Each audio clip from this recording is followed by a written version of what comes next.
So we are on a well, and I'm just going to give you a basic overview of how I routed my water from the well to the pressure tank to the water heater and into a Manablock. So here you can see where my water comes in. It's through a hole down here in the foundation, and we built this house just a couple years ago and ran that out to the well. So that actually goes out about 20 feet out from the house. And this is the Romex coming to actually power the switch, which then powers the well pump. So this is the switch for the pressure tank, and then this goes back to the well pump.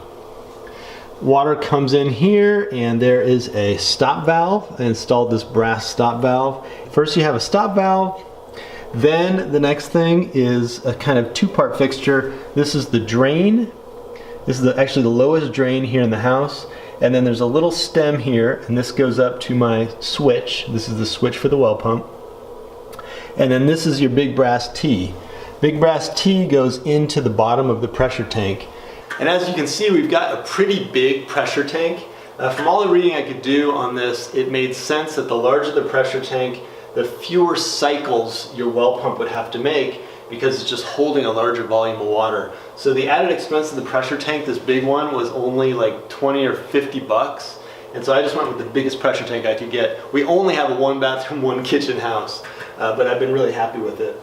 All right, so after the brass T that goes into the pressure tank, you've got your dial here indicating your pressure. Then there is a brass adapter and this big old shutoff valve. This is the main shutoff valve blocking all water going into the house, and I use this quite a bit when I drain the pressure tank.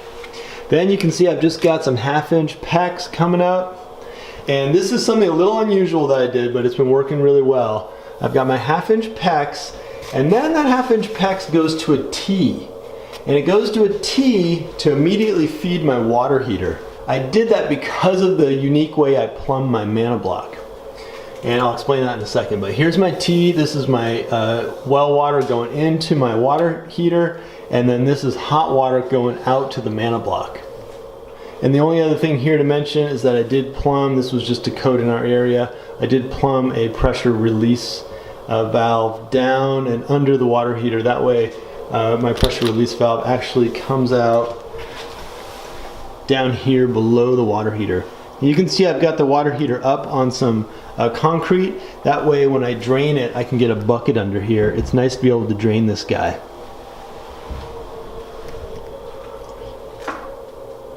Okay, so we're back at where the water's coming from the well. It tees out to the water heater, and then here it comes through this insulated tube into the Manablock. The Manablock is the device that distributes the water through all these PEX fixtures. And the way I did this, like I mentioned before, is a little bit unusual. I've got my cold coming in here and my hot coming in here. Then it's distributed to all the fixtures in the house.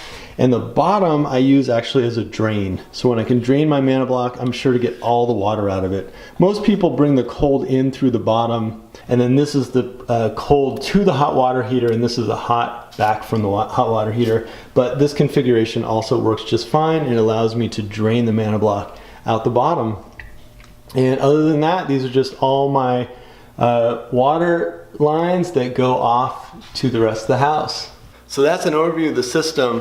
When I was setting this up, I did think quite a bit about where I wanted to put the entrance of the water into the house and where I wanted my pressure tank, my water heater, and my PEX. And I decided to put it all in this one spot, and I've been really happy with that. That means in the future, if I want to put a wall here, I've got all the water in one place in the house. And it's just a really logical order: pressure tank, water heater, Manablock. Let me know if you liked the video, hit me with a thumbs up, and of course if you have any comments or questions, feel free to mention them down below in the comments and I will respond.